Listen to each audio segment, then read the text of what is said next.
He's John Ryan. He's Jonathan Prince. And we are... Who knows this week? Johnest. Brutally Johnest this week. Might change the name again at the end of it. Who knows? We like to keep moving. Like we're like one of them VAT companies that register and then disappear. We've got no more money for name changes. We're just going to stick with the old this name. I can't believe I just did that Donald Trump mannerism. It's impressive, actually. How are you anyway, mate? You all right? I'm good, but I got burned today, so I've got my hat on. I've been out in the garden today, and nah, mate, can't do it. Sunshine and me don't go together. You realise you're indoors now, though? Yeah, you know what? I want to talk about because I put the cap on. I look like I've got special needs. Like I should be going, okay, like that. And you know, some people can wear a cap, but me, my missus are like, you need to come in because otherwise someone's going to ring social services. You said this to me off air that your missus actually covered that lyric to you first. She did, yeah. I've got no to get everything she says to me is fact. That's my only source of grounding is her. She'll go, you look like you've got special needs. Get your hat off. Because if you went this way, it's like, oh, man.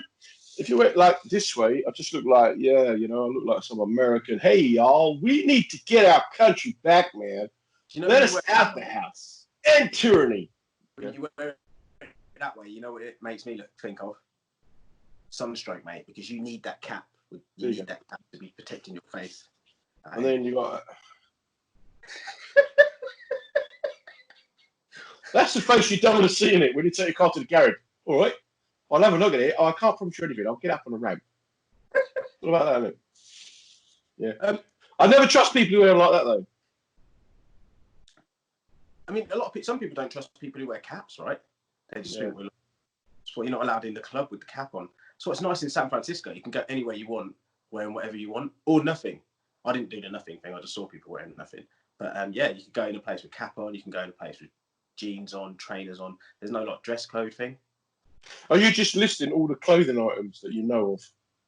That's my full list of clothing. But I think if you wear it facing upwards, it's like, hello, how you doing? It's a much softer image, isn't it? If it's pointing upwards, it's just like really nice, isn't it? It's just makes you want to go like that. I don't know, man. You reminded me of Woody Harrelson from White Men Can't Jump. I'll take that. That's better than special needs, isn't it? But the thing is, because I have this vitiligo thing, I've mentioned it before. I don't think you can see it on my neck. Probably see it around here, where I've got no pigment in my skin. Right. We have mentioned this before. So if I go out in the sunshine, I burn, mate. I will burn like a baby in like under a light bulb. I'll burn. Wow. Yeah. And as you know, and you were out in the garden all day. Well, I've been out there for an hour or two, but I had my hat on, got my gloves on, I had my long top on. I went to visit my fish. I've got a little pond, and I put my waders on. I get in the pond, clean it out, and have a little chat to my fish. I like to think that they recognise me and they come to see like Big Daddy, but really, they probably come to fight me. I just can't believe that you own waders, and this little pond requires you to have waders to get in there. Anyway, get to the point, mate. What are you saying? Come on, clean up. You've got to keep up with me. A lyric in it. Yeah, I just heard the lyric. That was a real effort on his writing that day, wasn't it? Need something to rhyme with loop doopity poop poop poop. I know. Boop. Jazz singers are lazy, man. They're lazy. Write some words. Before the internet, that used to be called scat. Yeah, well, just change one letter and you got what it is. Just put a story to it, mate. Put a story to it. So basically, you make me want to go. That's just lazy. You having a fit. That's what you're having. Your missus, when you go, I look at you, make me go. She's like, you have an epileptic attack, mate. Go get some No. It's got lyrics. I just played the intro, man. One of the lyrics is, "What we have is much more than they can see," and I feel that now. I'm feeling that. Hang on. That's proper man talking, that isn't it? When your missus going, "Our house is rubbish, and our car's rubbish." No. What we have is more than they can see, babe. Really? Yeah. Listen to George. Exactly. It's the same as I said previously. It's the importance of gratitude, right? What we have is much more than they can see. Like allegorically, just everybody, for yourself, if you ain't got no lady or whatever, think about it. What we all have is much more than majority of people can see. Allegorically. Should we say allegorically? Allegorically. Mate, it's like I need to get a dictionary to work with you. I'm like, Here's an allegory for you, right? oh, mate. Monk, right? It's like a story that has a deeper meaning, right? So, Oh, right. monk, I thought it was things that you was allergic to. See, you're in the country, you speak like this all day long, like a gentleman of the countryside. Hello, here's an allegory for you, and a ballad. What? Mate, you've gone native. You've been living that Polish woman too long. Because foreigners, they learn to speak English properly, whereas we just pick it up from the people around us, don't we? Right? I had a friend of mine from Sweden once said to me, "I put a present for your son. It's very pedagogical."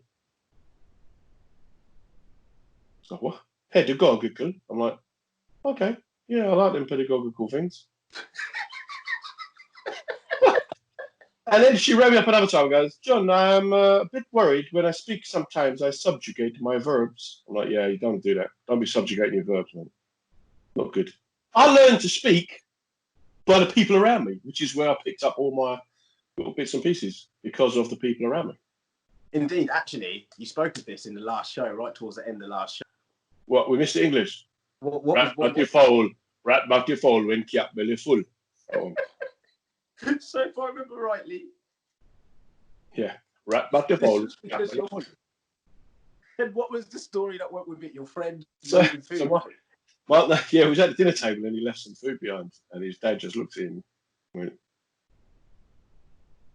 "Rat back your foul when cap belly full." And the thing is, right? So when I was little, I said this to you before, because I had an Irish accent until I was probably about 6 or 7. I used to talk like that, you know. I had a really high-pitched accent, like, Mammy, can I have an ice cream? So people used to mock me at school. So I used to just then learn to try and sound like the people at school and the people on the estate, right? Because I didn't want to sound like this little Irish kid. And I got so good at it that by the time I was 12 or 13, I used to bunk off and get Earl and my other friend, Kyriakos, used to get the day off. I'd ring up and pretend to be their dads. And then one day we was in class and we got called up to the head's office. Just come over to Tannoy, you know. Hello, can we have John Ryan, Earl English, and Kyriakos Christodoulos to the head's office, please? So we had to walk there and they're going, I wonder what it's about. I said, look, if we all stay together and no one says nothing, they've got nothing on us, right? Don't worry about it.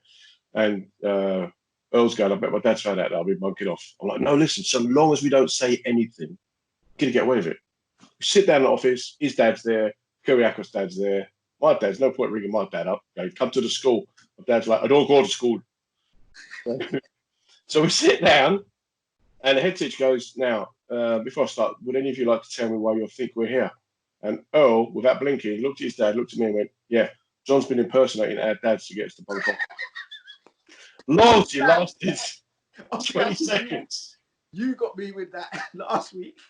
20 seconds. Yeah. You were with me off camera. Yeah, mate. Good. So what give me an example of the impression. Yeah. So basically, so what happens then is the head teacher going, right, so how are you managing to persuade the school secretary that you are you know, a middle-aged Jamaican gentleman and a man from Greece? And then I'll have an audience. I'm like, well, and Earl's dad goes, I want to hear him do the voice. And Earl's looking at me and Kyriakos looking at me. And I went, okay, well, I would ring up and go, good morning. This is Mr. English. Earl can't come to school today because he's not feeling very well whatsoever. Please do not ring the house because my wife is working a night shift. He will be back later in the week. And the Greek man is laughing there, right? And the head teacher is always going, I don't think I sound like that at all. And the head teacher goes, yeah, you do. And then I can't believe the reveal. I can't believe the reveal was in front of the parents as well. I'm a show off, aren't I? I'm a show off. So Kyriakos is going to me, don't do it, just don't do it. You know, like when kids are in ventriloquy, he's like, don't do it. And so his dad goes, and I goes, hello, Kyriakos, he cannot come to school today, because he is not very well. So, you know, maybe later in the week he might be back in. But I'm not too sure about it at the moment. Okay, then. He didn't think it was funny at all, but Earl's dad wet himself laughing. When you just said then about your dad and school, yeah, how your dad would be like, oh, I'm not coming to school. I don't go to school. My dad would have been at the school before the teacher put the phone down, mate. No, my dad wouldn't go to school. Because my dad had a dislike for authority, and he had this great Irish conspiracy theory, right? He hated the police, anyone in a uniform, postman, gas man, anyone, right? They want to kill us all. They want to wipe us all again. That's what they want. No, that's what they want. They're not getting away with me. So he wouldn't deal with any authority at all. My pops would take us to parents' evening, right? And he'd like give us the talking to before you went. Like, this better be good. I better hear loads of good stuff about you. And then when we got into the room, he'd be like, before you start, me not want to hear nothing good. Because if I'm already good at it, then don't need to work at it. So don't tell me nothing good. Just tell me the things you might be work on. Right? Mm-hmm. And then we'd get on the way home in the car. I didn't hear anything good about you all night. You know what I mean? Not even in sport. Yeah. I remember once, I was probably about 8 or 9, we used to go stealing bricks.